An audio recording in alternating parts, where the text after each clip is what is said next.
టాటరా classic రెటినాలకు world class treatment ఇప్పుడు మన భీరంగూడలో American laser eye hospitals.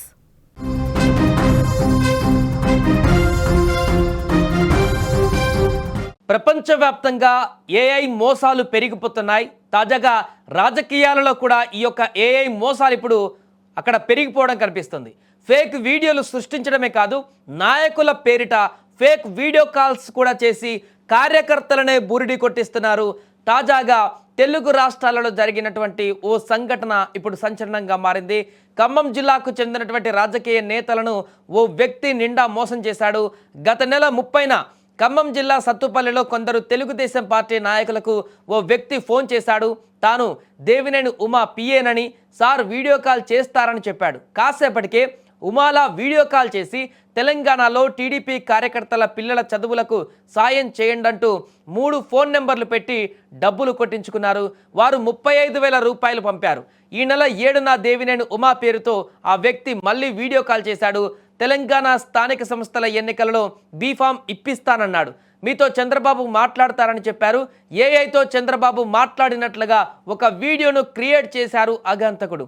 ఏం తమ్ముళ్ళు బాగున్నారా అంటూ పలకరించి కాసేపు మాట్లాడారు. వారు ఇదంతా నమ్మేశారు. పార్టీ అధినాయకుడే తమతో మాట్లాడారని సంతోషపడ్డారు, ఉప్పొంగిపోయారు. అదే ఆసరాగా చేసుకున్న మోసగాడు తర్వాత మళ్ళీ ఫోన్ చేసి అమరావతి వస్తే చంద్రబాబు వద్దకు తీసుకువెళ్ళి పార్టీ బీఫామ్లు ఇప్పిస్తానని కూడా ఈసారి నమ్మబలికాడు. విజయవాడలో ఓ హోటల్లో దిగమని ఉచిత సలహా కూడా ఇచ్చాడు. ఆ హోటల్ వారికి కూడా ఫోన్ చేసి తమ నాయకులు వస్తున్నారని, వారి బిల్లు తానే చెల్లిస్తానని చెప్పాడు. సత్తుపల్లి నుంచి 18 మంది టీడీపీ నాయకులు బుధవారం విజయవాడ వచ్చి హోటల్లో దిగారు. బుధవారం సాయంత్రం ఆ వ్యక్తి మరోసారి వీడియో కాల్ చేసి చంద్రబాబు వద్దకు 8 మందికే అనుమతి ఉందని, ఒక్కొక్కరు 10,000 ఇవ్వాలనడంతో వారికి అనుమానం వచ్చింది. ఈలోగా హోటల్ సిబ్బంది కూడా భోజనాల బిల్లు కట్టాలని పట్టుబట్టడంతో వారు గొడవ పడ్డారు. అనుమానం వచ్చి ఆరా తీయగా అసలు విషయం వెలుగులోకి వచ్చింది.